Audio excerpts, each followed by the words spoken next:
Fundamentals of Sanatana பயிற்சி பட்டறை நேரடி மற்றும் இணைய வழி வகுப்புகள் டிசம்பர் 13 முதல் 17 வரை. தொடர்புக்கு 7338824242. பஹ்ரைன் கடலோர காவல் படையால் கைது செய்யப்பட்ட இந்திய மீனவர்களை விடுவிக்க வேண்டும் என தமிழக பாஜக தலைவர் அண்ணாமலை எழுதிய கடிதத்திற்கு வெளியுறவுத்துறை அமைச்சர் ஜெய்சங்கர் பதில் கொடுத்துள்ளார். திருநெல்வேலி மாவட்டம் இடிந்தகரையைச் சேர்ந்த 28 மீனவர்கள் ஈரானுக்கு வேலைக்கு சென்றபோது எல்லை தாண்டியதாக கூறி பஹ்ரைன் கடலோர காவல் படையால் கைது செய்யப்பட்டார். இந்திய அரசு இதில் தலையிட்டு நடவடிக்கை எடுக்க வேண்டும் என தமிழக பாஜக தலைவர் அண்ணாமலை லண்டனில் இருந்து கடிதம் எழுதியிருந்தார். அந்த கடிதத்தில் திருநெல்வேலி மாவட்டத்தில் உள்ள இடிந்தகரை பகுதியில் இருக்கும் 28 பேர் ஈரான் நாட்டுக்கு மீன்பிடி தொழிலுக்கு சென்றனர். அவர்களை எல்லை தாண்டியதாக கூறி செப்டம்பர் 11ஆம் தேதி பஹ்ரைன் கடலோர காவற்படை கைது செய்தது.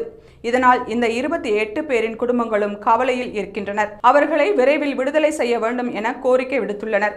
எனவே தாங்கள் இந்த விவகாரத்தில் உடனடியாக தலையிட்டு நடவடிக்கை எடுக்க வேண்டும் என்று அண்ணாமலை கடிதம் எழுதியிருந்தார். இந்த கடிதத்திற்கு வெளியுறவுத்துறை அமைச்சர் ஜெய்சங்கர் பதிலளித்துள்ளார்.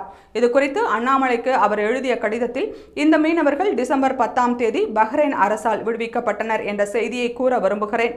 அலுவல் ரீதியிலான பணிகள் முடிந்ததும் அவர்கள் விரைவில் இந்தியா திரும்புவார்கள். இந்திய தூதரகம் பஹ்ரைன் அதிகாரிகளுடன் ஒத்துழைத்து மீனவர்களுக்கு தேவையான அனைத்து உதவிகளையும் செய்யும் என்று ஜெய்சங்கர் பதிலளித்துள்ளார்.